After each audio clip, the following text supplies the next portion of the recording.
Kamala Harris, the vice president, I'm gonna call her vice president now because I keep calling her. She is like, in my view, an undervalued talent. She's a very fierce communicator. So the importance of community banks is they are, as they are called, they're in the community, led by members of the community.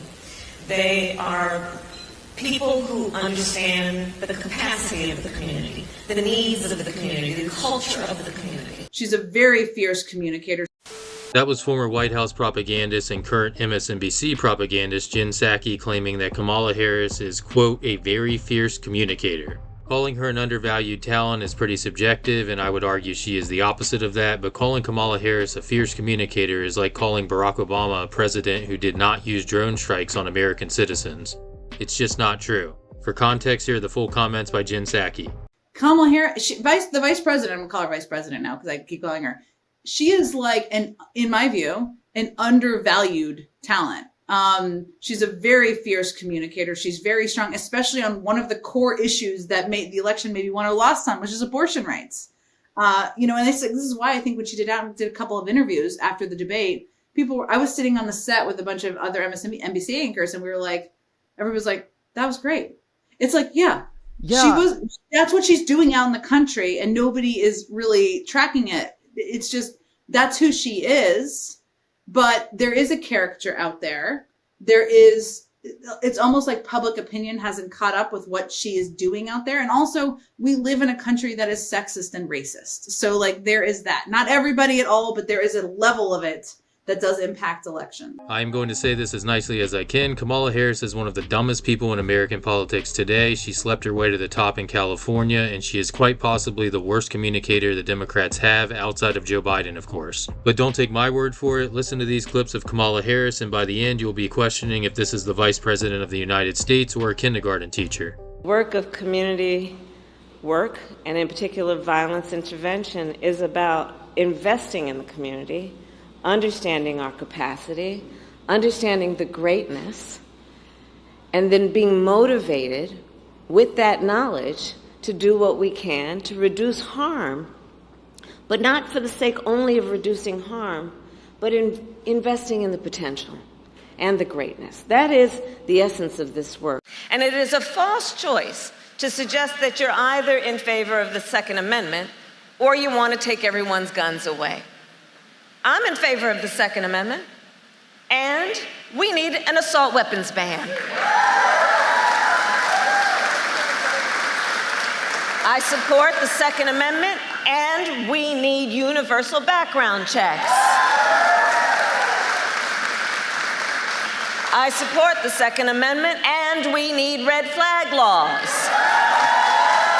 For any leftist or anti-gun people who may be watching, it couldn't be more clear in the Second Amendment right here. Shall not be infringed. And I again want to thank the Secretary for your work. This issue of transportation is fundamentally about just making sure that people have the ability to get where they need to go. It's that basic. And I think the first part of this issue that should be articulated is AI is kind of a fancy thing. It's, first of all, it's 2 letters. It means artificial intelligence. But ultimately what it is it's about machine learning. And so the machine is taught. And part of the issue here is what information is going into the machine that will then determine, and we can predict then, if we think about what information is going in, what then will be produced in terms of decisions and opinions that may be made through that process. Round and round. Here's the thing. We were all born knowing that there's nothing we can take for granted. What? When you're a role model, people watch what you do to see if it matches what you say. And increasing the use and development of apps.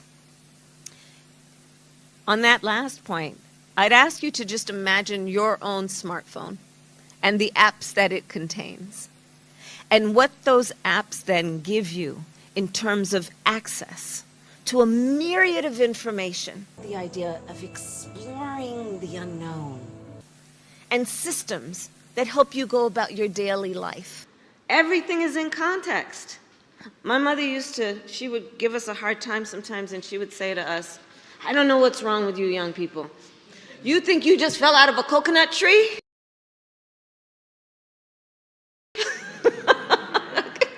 You exist in the context of all in which you live and what came before you.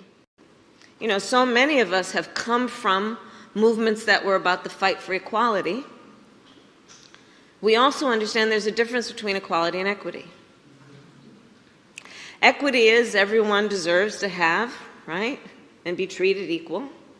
But equity understands that not everybody starts out on the same base. So if you're giving everybody an equal amount, but they're starting out on different bases, are they really going to have the opportunity to compete and achieve?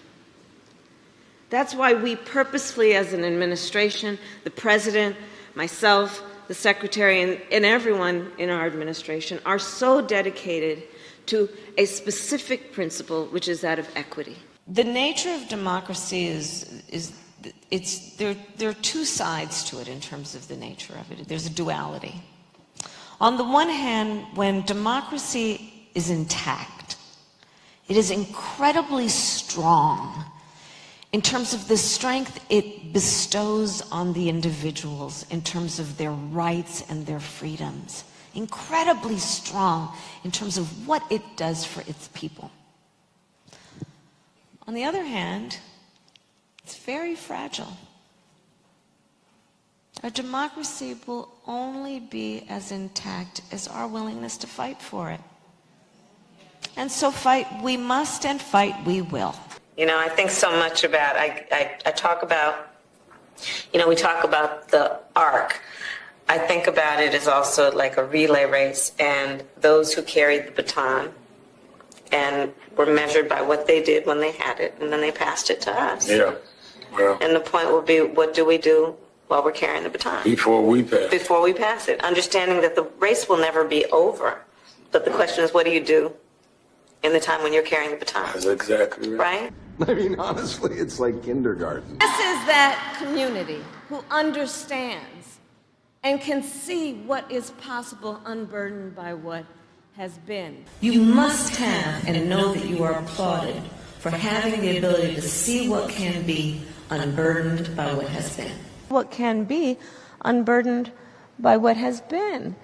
Always believe in what can be unburdened by what has been. What can be unburdened by what has been. That can be unburdened by what has been.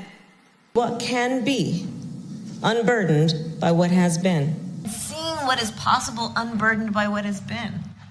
What can be unburdened by what has been. What can be unburdened by what has been. Where we can be unburdened by where we have been. What can be unburdened by what has been. Unburdened by what has been. What could be unburdened by what had been. What can be unburdened by what has been. What could be unburdened by what had been. I got some words. I got the vocabulary. I gave her the benefit of the doubt. I did not think she was an idiot. I now think she's a moron. She's not that smart. Forgive me. I'm still one of those people who gets wooed by titles. I'm like, she was the Attorney General of the state of California. You know, like, how dumb could she be? Like, dumb. The answer is very, very dumb is the answer.